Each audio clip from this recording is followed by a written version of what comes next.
Tonight on the news at 6, from Tuscaloosa to the Plains, we have team coverage of A-Day football and how the tradition looks a little different this year. Plus, as Bessemer's police chief takes another job, an interim has been named in his place. More on who's stepping in. Then, new video tonight of the fatal helicopter crash over the Hudson River as officials remember the lives lost. Plus, it's been very quiet, calm, a little on the cooler side the next several days. Temperatures start to rise. How long will the 80s hang around? We'll take a look at that in the full 7A when the news at 6 starts right now. Live, streaming, and on the ABC 3340 app. This is ABC 3340 News Weekend. Good evening, I'm Megan Scarano. We start the news at 6 with team coverage. A tradition changes for the very first time here in Alabama. Both Alabama and Auburn did not have a spring game for this year's A-Day, opting to just practice instead. ABC 3340's Jamie Hill has the latest from the Plains, but first, Johnny Congdon joins us from Tuscaloosa. Johnny, many fans there have mixed reactions on this new format. Yeah, that's right, Megan. Greetings from inside Bryant-Denny Stadium, where it's A-Day, and typically this would be the A-Day game. It'd be crimson versus white. However, this year, more of a practice. So we caught up with fans pregame to get their reactions to no longer seeing live football in spring. I think it's going to be different for people to see just kind of how it goes. It's a new experience, and it's definitely going to be a lot quicker. I think the fans are going to enjoy it. Well, still, I mean, I'm an Alabama fan, so I still want to come down and support them just to see what it's going to be like. And you're a Bama fan, regardless of what it is. We want to see players like to their fullest potential. So if you're at a practice, you're not going to be going as hard as you would like a traditional game. But other than that, I mean, you can't hate on anything. They're just showing you just a little bit of what's to come for the season. I just hope they actually play to where it's fun to watch. You know what I mean? Like, instead of not, I want them to hit. This is a time for them to study and show themselves approved about what they're going to do for the season. So I'm looking for the quarterbacks and the wide receivers to do their thing and see how good the offensive line is going to hold up on them. And Megan, coming up in sports, we're going to dive deeper into this Alabama roster throughout spring practice. One of the most loaded wide receiver rooms the Tide have had in quite a while. And again, who will be the starting quarterback? That might not be answered today. However, we're going to preview all three: Ty Simpson, Keelan Russell, and Austin Mack. That's all coming up in sports. But for now, inside Bryant-Denny Stadium, I'm Johnny Congdon, ABC 3340 Sports. Well, thank you, Johnny. Now down to the Plains, where fans are also reacting this evening to the new A-Day format change. ABC 3340's Jamie Hale joins us now from Auburn University. Jamie. An absolute perfect day of weather here at Jordan-Hare for Auburn's A-Day. Hugh Freeze made it pretty clear to fans that this was not going to be a typical spring game, but more of just a practice, and still hundreds of fans showed up. Freeze also admitted that this was one of his best springs he's ever been a part of. Yeah, it's quite different in a good way. Obviously, you know, anytime you take over a program of this magnitude that has the expectations Auburn does, it's there's a reason you got it. I thought we had a great spring. Truthfully, I love the chemistry in our building right now, and the energy. And man, what a beautiful day in Jordan-Hare, and our fans showed up. It just tells you about the Auburn people and how great they are and the support they have for us. And they just show you the love the Auburn family has. You know, we got the best fans in America, so they came out to watch a practice, not even an A-Day game.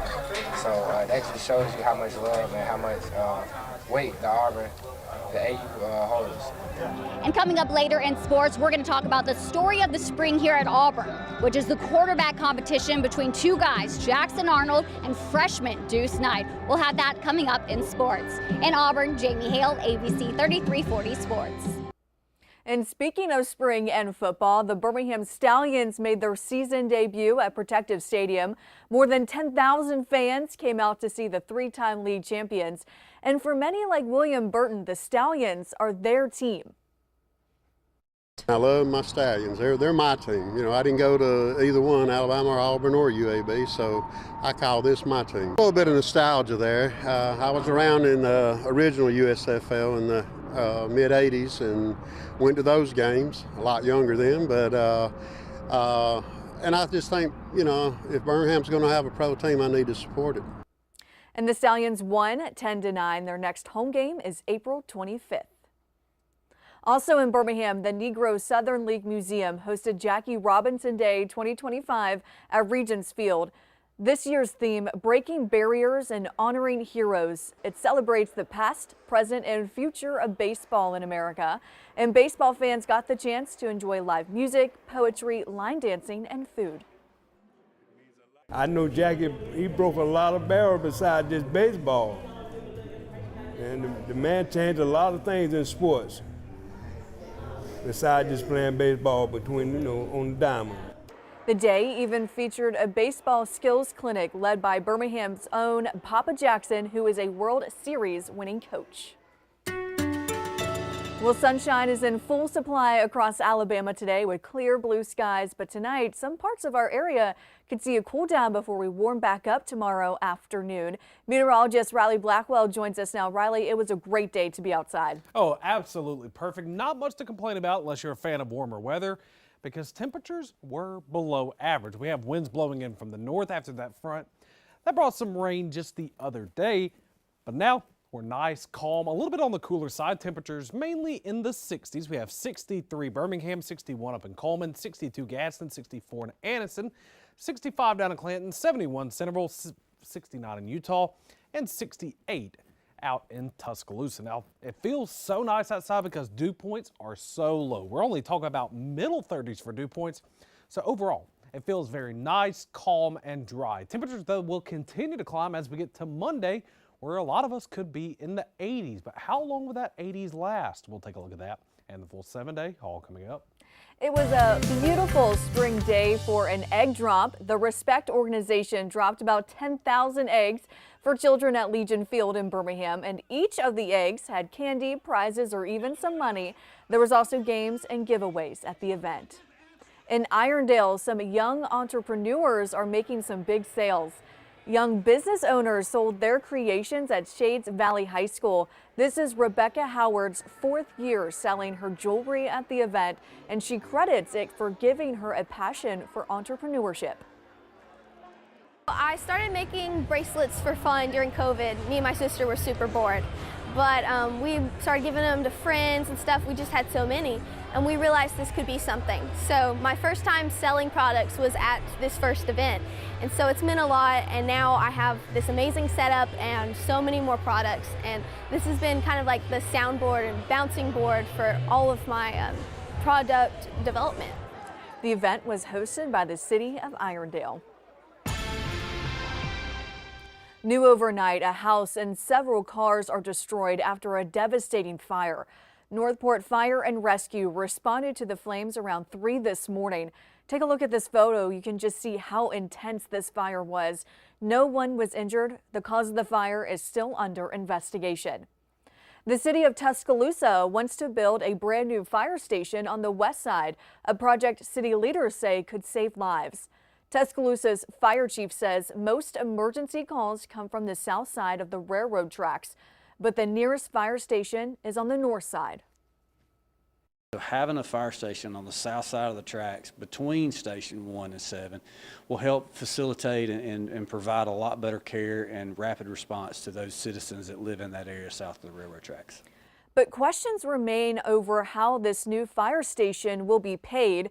Part of the project's approval is contingent on the city selling a previous purchase to help fund the fire station.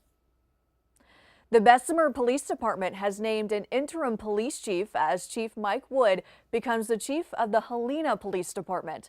Former Chief Michael Roper will step in as police chief for the city. He retired from the Bessemer Police Department in 2022 after serving more than 3 decades. Wood posted a message to social media as he moves on to his new role in Helena. He says, quote, "The moment is deeply personal for me. I was born right here in Bessemer. This is the only place I've ever worked, and it will always be home." Also new at 6 in East Alabama, the waterworks industry in Anniston continues to grow. The city held a ribbon cutting for Tyler Union's new water foundry facility. The state-of-the-art facility helps secure manufacturing and jobs in East Alabama. Tyler Union makes pipes, valves, fire hydrants, and fittings to build the county's water infrastructure. Today, Iran and the U.S. met for negotiations to discuss Tehran's nuclear program. No immediate agreement was reached, but the stakes couldn't be higher for the two nations. ABC's Marcus Moore has the details. An Iranian delegation arriving in Muscat, Oman Saturday, neutral ground for high-stakes talks with the U.S. team led by President Trump's special envoy, Steve Witkoff. The meeting that went on for 2 hours was meant to jumpstart negotiations over Tehran's advancing nuclear program. Oman's foreign ministry mediated the talks with each delegation in its own room, as Iran had requested, rather than the face-to-face talks the Trump administration had wanted. Tehran saying there were 4 rounds of back and forth by the mediator. Iran's foreign minister Abbas Araghchi describing the talks as, quote, productive. This marks the first negotiation between the U.S. and Iran since President Trump began his second term, and the first time the delegations have met since 2018, when Trump left the nuclear deal with Iran. Iranian officials have warned they could pursue a nuclear weapon with the stockpile of uranium enriched to near weapons-grade levels. President Trump has repeatedly threatened military action targeting Iran's nuclear program if a deal isn't reached. I think if the talks aren't successful with Iran, I think Iran is going to be in great danger. After the meeting, Araghchi telling Iranian state TV that both sides demonstrated their commitment to advancing these negotiations until an agreement is reached. The Trump administration confirming Witkoff did briefly speak directly with Araghchi as part of, quote, very positive and constructive talks which will continue on April 19th. In a statement, the White House saying these issues are very complicated, and Special Envoy Witkoff's direct communication today was a step forward in achieving a mutually beneficial outcome. Marcus Moore, ABC News, London. Witkoff also met with Russian President Vladimir Putin on Friday. Russian news agencies report the meeting lasted more than 4 hours. This marks the third meeting between Witkoff and Putin, and it comes as President Trump continues to push for a peace deal to end the war in Ukraine. The Pentagon has announced more than $5 billion in spending cuts. Defense Secretary Pete Hegseth says the cuts amount to non-essential spending. Current Defense Department employees will take over those services. Hegseth adds the Department of Defense needs the money for better health care and warfighters and their families. DHA contracts for consulting services from Accenture, Deloitte, Booz Allen, and other firms. They're going to save the department $1.8 billion. A former contractor who worked at the Pentagon says since the cuts have more to do with consulting, they likely will not pose a national security risk. There's probably no harm in looking at these contracts and making sure that the best interest of the U.S. military, the Department of Defense, and the United States, are these really supporting the warfighter? If you put too much on these military personnel, then that's going to lead to decreased morale, and that might lead to retention problems in the future. The department is also cutting 11 contracts related to DEI, climate change, and the pandemic. Pentagon officials are also working to cut their civilian workforce by 5 to 8%. New video tonight captures the moment a helicopter falls out of the sky and into the Hudson River, killing 6 people, including 3 children on board. Today, the NTSB continued its investigation to try and find out why the helicopter tore apart in midair. This afternoon, New York City Mayor Eric Adams dropped flowers to honor the lives lost. I want to say to the family members and to the wider Spanish community that we are here with you. And this symbolic gesture is our way of knowing and acknowledging that our words cannot bring back their family members, but it is our way of saying, as New Yorkers, we stand united with this family during this moment of grief, and their grief is our grief. Adams also acknowledged the pilot of the helicopter who died in the crash. He says the city will be praying for the pilot's wife and family as they process this loss. In today's Health Watch, measles cases continue to rise. The CDC reports more than 700 confirmed measles cases just this year across 25 states. That's the highest number of cases since 2019. There are no confirmed cases here in Alabama, But tonight at 10, we'll have more on the virus and how experts are responding. And it just might be time to check your freezer. Dutta Farm Fresh Foods is recalling these market-side celery sticks for possible listeria contamination. The celery was sold in 4 packs at Walmart stores here in Alabama. The packs are past their expiration date and no longer for sale, but shoppers are asked to throw the celery sticks out. Now, the ABC 3340 Sports Report with Jeff Spiegel. A-Day at Alabama started like many other A-Days have in the past with the Walk of Fame ceremony at Denny Chimes. Last year's team captains, birthday boy Tyler Booker, Deontay Lawson, Jalen Milroe, and Malachi Moore honored by placing their handprints and cleat prints in cement. Milroe and Moore honored this way last year as well. The battle to take over for Milroe saw one more day of competition. Ty Simpson, Austin Mack, Keelan Russell participated in A-Day. It was an A-Day, though, like we've never seen before. Here's Johnny Condon.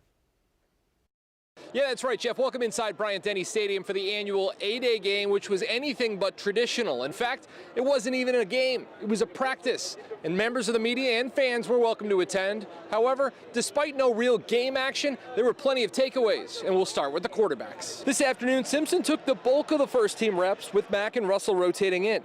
And as for Russell, well, it was a true welcome to the SEC type of moment, as his first pass attempt of the day was intercepted by fellow freshman Ivan Taylor. But it wasn't all about the quarterbacks, as the Tide wide receiver room, on paper at least, looks as loaded as it's been in quite a while. Now, returning phenom Ryan Williams did not participate today. He's been shut down for the rest of the spring, but it's names like Jeremy Bernard, Isaiah Horton, Jalen Hale, Rico Scott, and Latsier Brooks, who highlight Bama's receiving core, that have fans in Tuscaloosa buzzing about the future of this Tide offense. On the defensive side of the football, the secondary remains a strength. Returners Damani Jackson and Keon Sabb both were not on the field dealing with injuries. However, names like Xavier Brown, Red Morgan, and Bray Hubbard are back for another year, along with talented freshmen like Dijon Lee and Ivan Taylor make this secondary one of the strongest in the country heading into 2025. And Jeff, just to keep it real with you, it was kind of a strange day inside Bryant-Denny Stadium. Not a ton of energy, the crowd was sparse, and the lack of a real game really made the day feel anticlimactic. Typically, we'd speak to both head coach Kalen DeBoer and a smattering of Alabama players post-game for their annual media availability. However, no players or coaches were made available today. Makes you think, could this be the last A-Day in Tuscaloosa? But for now, from inside Bryant-Denny Stadium, I'm Johnny Condon, ABC 3340 Sports. DeBoer and the coordinators will meet the media Monday. At Auburn, A-Day meant the fans got their first chance to see their quarterbacks, Jackson Arnold and Deuce Knight, but that's not the way things panned out. Only one saw action today. Here's Jamie Hale. The story on the Plains for Auburn fans has been the quarterback competition and who will lead the Tigers on offense this season. The competition is between two guys, Deuce Knight, a freshman, and Oklahoma transfer quarterback Jackson Arnold. We were hoping to see both in action here in Jordan-Hare today, but Arnold was dressed out in a leg brace because he injured it during practice on Thursday, leaving Deuce getting all eyes on him in his debut playing in a college A-Day. I think it went well today, you know. Threw a couple picks though, which, you know, players mess up time to time. That come with the game. He did okay. You know, he threw a couple late picks in the Skelly period that wasn't, he hasn't done that all spring. He has a real good instinct when the pocket is collapsing to keep his eyes downfield and extend plays and then either throw away or run, and he's done it well all spring. So that was a little out of character for him, truthfully. I don't think it was anything different, you know. Just got to play a little faster, and then, like I said, that's the whole point of practice. Defense throw a couple different things out there.